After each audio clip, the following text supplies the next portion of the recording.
everybody talks about and recommend word power made easy for better vocabulary, but no one talks about how to read word power made easy. Here, my name is Shahbaz Ali, your verbal trainer, and you are watching IPMAT Adda. And if you didn't subscribe to our channel, please subscribe this channel and press the bell icon so that you get every notification when we upload our videos. So here the problem comes. Many of the students ask me, sir, everybody recommend it, but actually problem comes when we open up the book. When we open up the book, then we actually grapple with this. We struggle that how to start and how to tackle with this problem, because it is very hard to understand or comprehend word power made easy, and then they end up leaving that book and don't understand from the word power made easy. So today in this video, I'll be covering the full detailed analysis of word power made easy and how can you deal with this. So please come with me and see what happens. Okay, तो सबसे पहले अगर हम बात करें word power made easy की, सबसे पहले देखिए 2 मिनट के जरा आप देखेंगे। सो सबसे पहले वर्ड पावर मेड इजी में नॉर्मन ल्यूइस कहते क्या? नॉर्मन ल्यूइस का सबसे पहला जो बात है, यानी उनके इंट्रोडक्शन के अंदर अगर हम बात करें, so what he says that first of all check your score of your vocabulary, what is your present vocabulary. So here you see वो आपको 60 वोकैबुलरी देते हैं.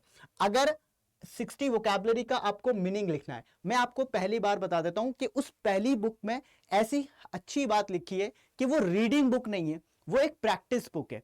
यानी आप उसे सिर्फ रीड ना करें, बल्कि आप उन्होंने वहां पे एक्सरसाइज दे रखी है, उस एक्सरसाइज को करें, उस पर पेन चलाएं, पेंसिल से मार्क करें, और इसी बात को समझाने की कोशिश की है नॉर्मन ल्यूइस ने, ताकि आप वोकैबुलरी को अच्छे से समझ पाएं. तो सबसे पहले वो कहते हैं कि भाई अपना पहले स्कोर चेक कीजिए कि आप इस टाइम वोकैबुलरी के किस लेवल पर खड़े हुए हो. वो आपको 60 वर्ड देते हैं. क्या कहते हैं कि भाई 60 वर्ड्स मैंने आपको दे दिए. अगर आपके 0 से 11 तक ठीक होते हैं तो इसका मतलब आपकी जो वोकैबुलरी है वो बिलो एवरेज है. और अगर आप 35 तक ठीक करते हो तो आपकी जो वोकैबुलरी है वो क्या है? वो आपकी एवरेज वोकैबुलरी है. और अगर आप 48 तक जाते हो तो अबव एवरेज है, 44 तक जाते हो तो एक्सीलेंट है, और 60 तक चले जाते हो तो आप वोकैबुलरी के अंदर सुपीरियर है. तो जैसे ही आप टेस्ट ऑनेस्टली लोगे, और याद रखना आपको इसमें गेस नहीं करना, यानी आप इसके अंदर मतलब ऐसा नहीं कर सकते चलो इसका ये होगा. आपको एग्जैक्टली पता होना चाहिए कि आपको ये वोकैबुलरी आती है या नहीं. यानी आपका टेस्ट है, ये आपका सेल्फ एनालिसिस है, तो ताकि आप आपको ऑनेस्टली जानो कि इस टाइम आपका वोकैबुलरी का लेवल क्या है. तो सबसे पहले आपको ये काम वर्ड पावर मेड इजी में करना होगा. उसे डायरेक्टली नहीं पढ़ना, जो जो बुक वो कहती है आपको उसे फॉलो करना होगा. तो 60 वर्ड होंगे, 60 वोकैबुलरी होंगी. आप देखिए कि आपका कितना निकलता है, आपकी कितनी वोकैबुलरी ठीक होती है, फिर उसी के बेसिस पर आपका इलाज होगा वोकैबुलरी का. तो सबसे पहले वो एक बात कहते हैं कि how children increase their vocabularies. उन्होंने नॉर्मन ल्यूइस ने ये बात बताई है कि हम जब बच्चे होते हैं तो हम एक्सपोनेंशियली वोकैबुलरी को सीख रहे होते हैं, लेकिन जैसे ही हम एडल्ट होते चले जाते हैं तो हमारी वोकैबुलरी सीखने की जो रेट होती है वो बहुत ज्यादा कम हो जाती है. उसका उन्होंने रीजन भी बताया है. उन्होंने बताया है कि जब बच्चा 10 ईयर ओल्ड होता है, 10 ईयर ओल्ड होता है, तो उसमें बेसिकली क्या होता है कि वो ये मान के चलिए हर साल 20,000 वोकैबुलरी इंक्रीज कर रहा होता है अ 10 ईयर ओल्ड चाइल्ड. बात समझ में आ रही?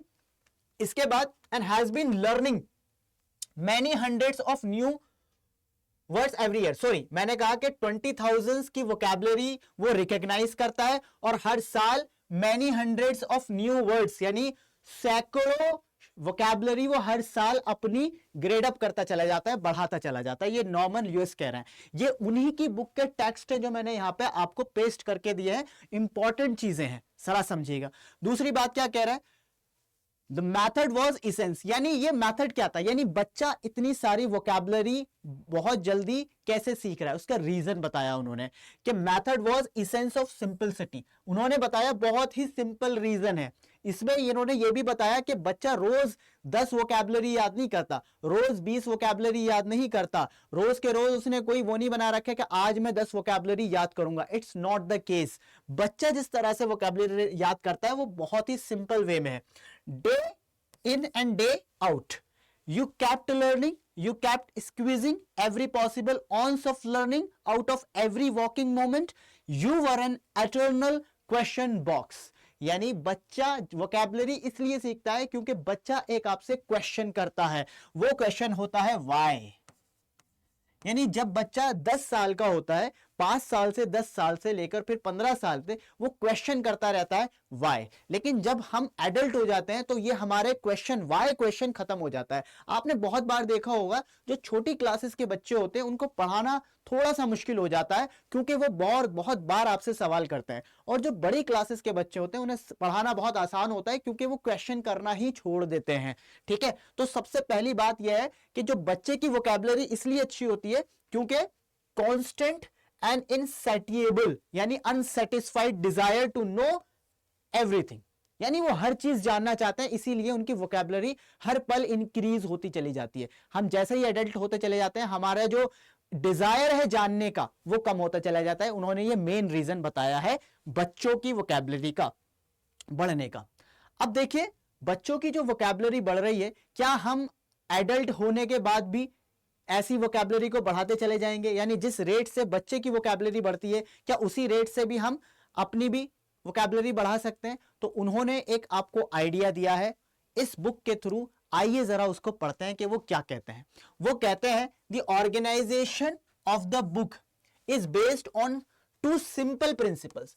2 सिंपल प्रिंसिपल है इस साइकोलॉजी के पीछे, साइकोलॉजी ऑफ वोकैबुलरी। वो उन्होंने क्या बताया? पहले वर्बल सिंबल्स ऑफ आइडियाज, यानी words are the verbal symbols of ideas. यानी वर्ड्स क्या होते हैं? वर्ड्स कुछ नहीं होते हैं, बस आइडियाज होते हैं। Is that clear? पहला प्रिंसिपल। दूसरा प्रिंसिपल बताया the more ideas you are familiar with the more words you know. यानी जितने आइडियाज आपके पास होंगे उतनी ही वोकैबुलरी आपके पास होगी। कम आइडियाज कम vocabulary. Getting my point or not? तो चलिए इसी के बाद पर फिर उन्होंने क्या लिखा? सो चैप्टर बाय चैप्टर, अगर उसका आप चैप्टर बाय चैप्टर पढ़ोगे, we will start with some central idea. Idea के बारे में बात होगी, जैसे कि किसी की पर्सनैलिटी टाइप्स, यानी कैसा बंदा है, उसकी पर्सनैलिटी क्या है। तो पर्सनैलिटी से रिलेटेड जितनी भी वोकैबुलरी होगी वो आपको याद होने लगेगी अगर आपको पर्सनैलिटी टाइप्स के बारे में पता होगा। फिर उसके बाद doctors, science, unusual occupations, liars and actions, speech habits, insults, compliments etcetera. यानी ये सारे के सारे क्या हैं? ये सारे के सारे आइडियाज हैं। जब आपको इन चीजों के आइडियाज होंगे तो इनसे रिलेटेड वोकैबुलरी भी आपकी इंक्रीज होगी। तो उन्होंने क्या किया है इस बुक के अंदर कि आइडिया आपको दे दिया है। जैसे फॉर एग्जांपल पर्सनैलिटी टाइप आपको आइडिया दे दिया है, उन्होंने बहुत सारे एग्जांपल भी लिए। तो पर्सनैलिटी जैसे मैंने कहा एक एक्सट्रोवर्ट पर्सनैलिटी होती है, तो एक्सट्रोवर्ट से रिलेटेड जितने भी वोकैबुलरी होगी आप उसे जानने की कोशिश करोगे because you have an idea of personality. Is that clear? तो इसी तरह से science, unusual occupations and so on and so fourth. तो इस तरह से आप चीजों को देखेंगे। अब जरा देखिए आइडियाज का मैंने कुछ एग्जांपल्स लिए। जैसे उन्होंने बोला मी फर्स्ट, यानी ये एक आइडिया है। मी फर्स्ट का मतलब क्या है? अपने आप को प्रायोरिटी देना। क्या? अपने आप को प्रायोरिटी देना, ये एक आइडिया है। तो इस आइडिया से रिलेटेड बहुत सारी वोकैबुलरी इस दुनिया के अंदर होंगी, इंग्लिश के अंदर होंगी। जरा देखिए योर एटीट्यूड टू लाइफ, ये क्या होता है? Me first. Your attitude to life is simple, direct and above board. Every decision you make is based on the answer to one question, what's in it for me। यानी ऐसी personality जो मी first कहती हो और वो कहती हो कि कुछ भी हो रहा है इसमें मेरा क्या फायदा है, ऐसी पर्सनालिटी। ठीक है? If your selfishness, greed, ruthless desire for self advancement hurt other, अगर ये हर्ट अदर है that's too bad, this is tough world, pal, dog eat dog, all that I for one am not going to be left behind। यानी मैं पीछे नहीं रहूंगा। यानी ये एक ऐसी पर्सनैलिटी है जो सिर्फ अपने आप को प्रायोरिटी देती है और दूसरों को वहां से हटा देती है। ठीक है, ऐसे आदमी को क्या बोला जाएगा? ये एक आइडिया समझ में आ गया, ये क्या था? आइडिया। अब इस आइडिया को वर्बली बोला जाएगा, वर्बल एक सिंबल दिया जाएगा। तो वो क्या सिंबल दिया गया? उसको हम कहते हैं ईगोइस्ट। क्या कहेंगे? ईगोइस्ट। आइए एक और आइडिया पढ़ते हैं। एक आइडिया है let me help you, let me help you, ये आइडिया है। तो ये कौन से लोग होते हैं जो ये कहते हैं लेट मी हेल्प यू? तो ये क्या लिखा है? You have discovered the secret of true happiness, आपने सच्ची खुशी को जान लिया है, उसका सीक्रेट जान लिया है। Concerning your self with the welfare of others, यानी दूसरों के वेलफेयर के बारे में सोचना ही हैप्पीनेस है। Never mind your own interest, यानी अपने इंटरेस्ट को ज्यादा आप तवज्जो ना दो, ठीक है, ज्यादा उस पर कॉन्सेंट्रेट ना करो। How the next fellow getting along, यानी किस तरह से आपके साथ जो फेलो चलने वाला है वो किस तरह से आपके साथ जुड़ रहा है। इस तरह की पर्सनालिटी को क्या कहेंगे? एन ऑल्ट्रिस्ट कहेंगे। इसी के साथ साथ नॉर्मन ल्यूइस ने रूट वर्ड से भी आपको चीजें समझाने की कोशिश की है। मान लीजिए ये क्या लिखा है? ऑल्टर लिखा है। क्या लिखा है? मैं अभी इसे लिख के बताता हूं आपको। ये क्या लिखा है? ऑल्टर लिखा है। तो ऑल्टर का बेसिकली मीनिंग क्या होता है? अदर होता है। क्या होता है? अदर। तो ये रूट वर्ड है। तो यहां पे भी देखिए ऑल्ट्रिस्ट, और यहां पे भी देखिए जो दूसरों के बारे में, दूसरों के वेलफेयर के बारे में सोचता हो, वेलफेयर ऑफ अदर्स। तो इसीलिए ये वर्ड इससे बना है। Is that clear? तो ये चीजें थी। होप आपको ये समझ में आए कि आइडियाज आपको जितने होंगे तो वो बेसिकली क्या करेंगे, नॉर्मन ल्यूइस इस बुक में क्या करेंगे, आपको आइडियाज देंगे और उस आइडिया से रिलेटेड आपको वो वर्बल सिंबल पहनाते चले जाएंगे उस आइडिया को। यानी आपके दिमाग में जो आइडिया आएगा उसको एक वर्बल रूप दे दिया जाता है।